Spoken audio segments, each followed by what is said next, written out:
தேசிய சாலை பாதுகாப்பு மாதத்தை முன்னிட்டு விருத்தாசலம் நெடுஞ்சாலைத்துறை சார்பில் சாலை பாதுகாப்பு விழிப்புணர்வு பேரணி நடைபெற்றது.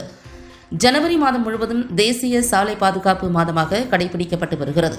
இதனைத் தொடர்ந்து கடலூர் மாவட்டம் விருத்தாசலம் நெடுஞ்சாலைத்துறை மற்றும் போக்குவரத்து காவல்துறையினர், நெடுஞ்சாலைத்துறை பணியாளர்கள், விருத்தாம்பிகை கல்வியியல் கல்லூரி மாணவர்கள், ஆசிரியர்கள் ஆகியோர் ஒன்றிணைந்து சாலை பாதுகாப்பு விழிப்புணர்வு பேரணி நடத்தினர்.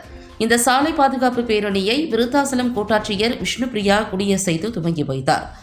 விருத்தாசலம் பாலக்கரை அம்பேத்கர் சிலை முதல் நெடுஞ்சாலைத்துறை அலுவலகம் வரை சாலை விதிகள் பற்றிய விழிப்புணர்வு ஏற்படுத்தும் வகையில் ஹெல்மெட் அணிவோம், சாலையில் செல்போன் பேசிக்கொண்டு வாகனம் ஓட்ட வேண்டாம், சாலை விதிகளை கடைபிடிப்போம், பேருந்து படிகளில் தொங்கி பயணம் செய்யாதே, இருசக்கர வாகனத்தில் சாகசம் காட்ட வேண்டாம், வாகனத்தில் அதிவேகமாக செல்லக்கூடாது, மது அருந்தி வாகனம் ஓட்டாதே உள்ளிட்ட வாசகங்கள் அடங்கிய பதாகைகளை கைகளில் ஏந்தி முழக்கங்கள் எழுப்பியவாறு பேரணியாக சென்ற வழியில் ஹெல்மெட் அணியாமல் வரும் இருசக்கர வாகன ஓட்டிகளுக்கும், பேருந்து ஓட்டுநர்களுக்கும் மற்றும் கடை உரிமையாளர்களுக்கும் சாலை பாதுகாப்பு விதிமுறைகள் அடங்கிய துண்டு பிரசுரங்களை வழங்கி விழிப்புணர்வு ஏற்படுத்தினர்.